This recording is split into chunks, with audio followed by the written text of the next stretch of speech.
কিভাবে বুঝবেন আপনার কষ্টের সময় শেষ হতে চলেছে? কোন লক্ষণগুলো দেখা দিলে জানতে পারবেন আল্লাহ আপনার জন্য ভালো সময়ের দরজা খুলে দিয়েছে? তাহলে চলুন সম্পূর্ণ ভিডিওটা দেখার জন্য অনুরোধ রইল।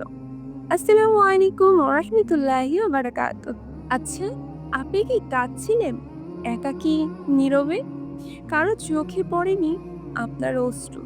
কেউ দেখেনি আপনার রাতের অন্ধকারে আল্লাহকে কতটা ডেকেছেন, কতটা চিৎকার পেরে আর্তনাদ করে কেঁদেছেন, হাউ মাউ করে দু হাত আকাশে থেকে উঠিয়ে আল্লাহর কাছে চেয়েছে, সেটা কেউ দেখেনি।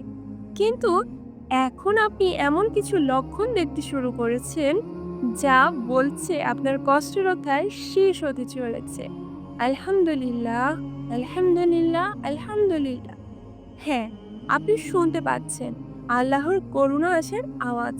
চলুন আজ জেনে নেই সেই অসাধারণ 7টি লক্ষণ যা বলা হয়েছে ভালো সময় আসছে, সিজদার ফসল আপনি পেতে চলেছেন।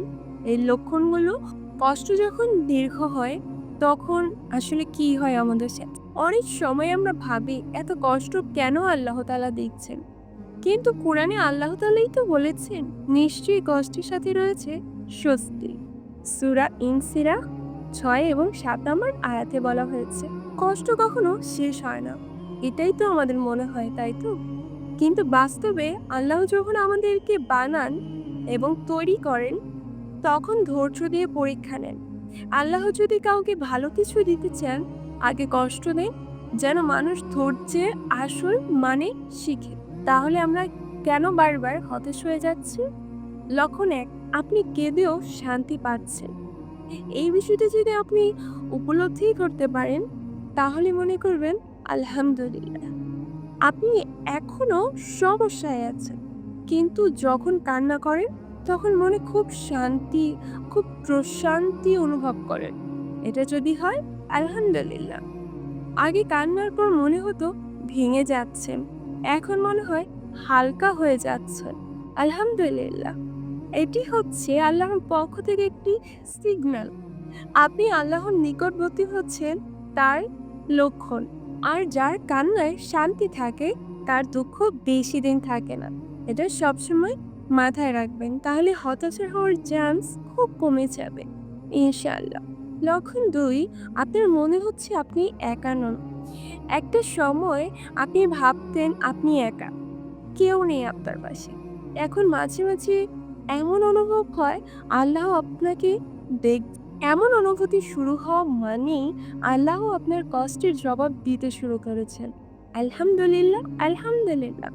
লক্ষণ নাম্বার 3, আপনি যেটা চাচ্ছেন সেটার বদলে ভালো কিছু আসছে, তাই দেরি হচ্ছে।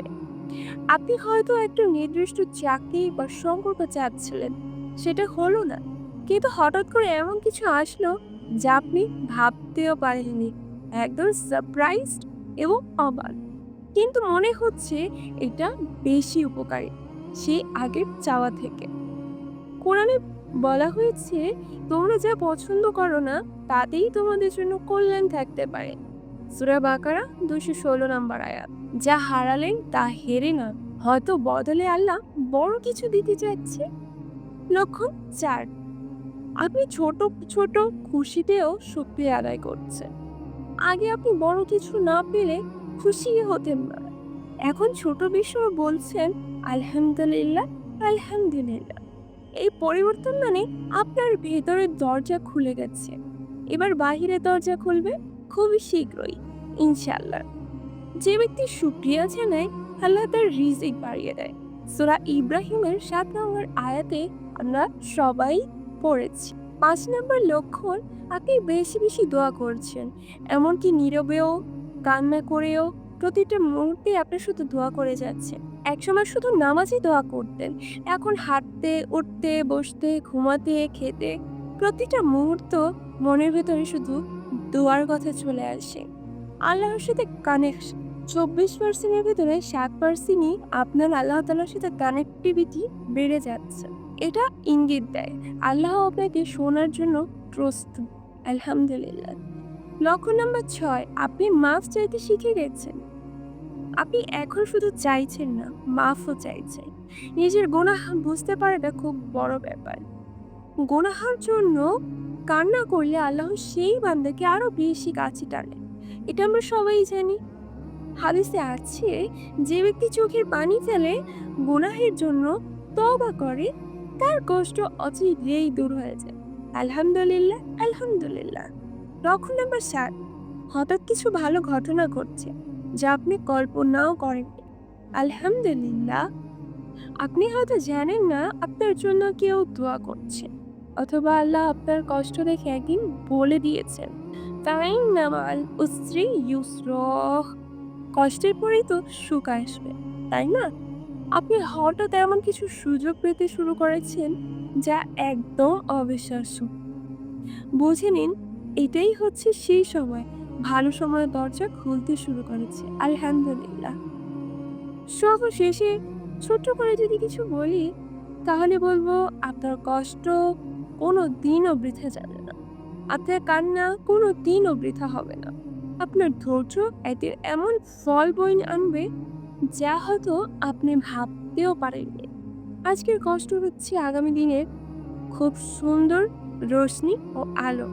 যদি আপনি আল্লাহকে চেপে ধরে রাখেন, তিনি আপনাকে এমন একটি দরজায় পৌঁছে দেবে যেখানে পৌঁছাতে হলে শুধু সিজদা আর সবর দরকার হয়। বিশ্বাস করুন, আপনার সময় আসছে, শুধু ধৈর্য ধরুন। ইনশাআল্লাহ। আলহামদুলিল্লাহ। আমাদের ভিডিওগুলো যদি ভালো লেগে থাকে, অবশ্যই সাবস্ক্রাইব করে, কমেন্ট করে, লাইক করে, শেয়ার করে আমাদের পাশে থাকবেন। এই কমেন্টে অবশ্যই জানাবেন আপনাদের ব্যক্তিগত মতামত। আজকের মতো এইখানেই সমাপ্ত। আসসালামু আলাইকুম ওয়া রাহমাতুল্লাহি ওয়া বারাকাতুহু। সবার জন্য অন্তরস্থল থেকে রইল অনেক অনেক দোয়া।